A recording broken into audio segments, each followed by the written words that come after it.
आंबा घालून शिरा। रेसिपी तंतोतंत फॉलो केली तर तुमचा शिरा नक्कीच छान होईल। 1.5 वाटी जाड रवा, 1.25 वाटी साखर, कारण आपण ह्याच्यात एक आंबा घालणार आहोत आणि तो आंबा गोड आहे। ह्या प्रमाणामध्ये साखर आणि आंबा घेतला तर शिरा उत्कृष्ट होतो, पण ज्यांना आगोड हवा असेल त्यांनी साखर कमी घ्या। 3 ते 4 चमचे साजूक तूप, घरी केलेलं, आणि साजूक तूप म्हणजे शिऱ्याचा आत्मा। कापूस आंब्याचा रस मी फिरवून घेते म्हणजे मिक्स छान होईल। लो फ्लेमवर रवा व्यवस्थित भाजून घेणे। रवा गुलाबी झालाय, आता आपण तो काढून घेऊया। थोड्याशा साजूक तुपामध्ये काजू तळून घेऊया।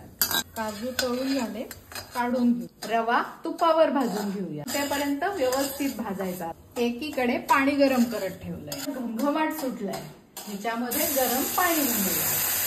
जाड रव्याला तिप्पट पाणी लागतं, मी इथे तिप्पट पाणी घातलेलं आहे। झाकण ठेवूया।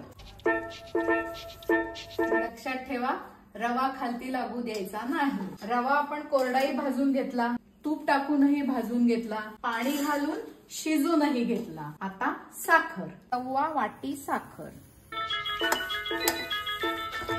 गुलाबीसर छान रंग आलाय, रवा किती छान फुललाय बघा, आणि आता साखरही विरघळली आहे। आता आंबा, आज सुरेश रंग आलाय। एक फायनल वाफ देऊयात म्हणजे आंबा शिजून छान मिक्स होईल। कास, वाव। तळून घेतलेले काजू, वेलदोड्याची पूड किंवा केशर घालायची अजिबात आवश्यकता नाही, कारण ह्याला आंब्याचा फ्लेवर आहे। हा थोडा वेळ शिरा असाच ठेवू म्हणजे आळे। वाव, शिरा तयार। एन्जॉय।